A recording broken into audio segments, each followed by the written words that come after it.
Күйеуімнің машинасының бір дөңгелегін жұлып алдым да осылай пышақпен қия бастадым. Не жасап жатыр деп ойлайсыз? Видеоны соңына дейін қараңыз.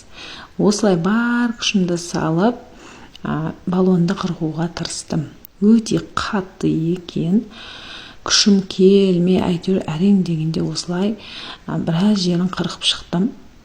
Одан кейін ортасына келген кезде мүлдем күшім жетпеді, пышақ та өтпеді, өйткені баллонның ортасында темірлер болады деген. Соған келгенде тоқтап қалдым. Сосын жолдасыма өтініш жасап, осылай ортасындағы темірлерін қырықтырып алдым.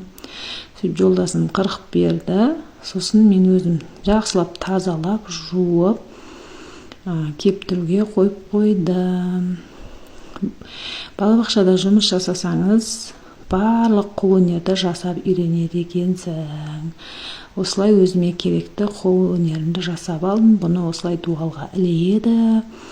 Және де ішіне топырақ салып, гүл егетін осындай қолөнер жасадым.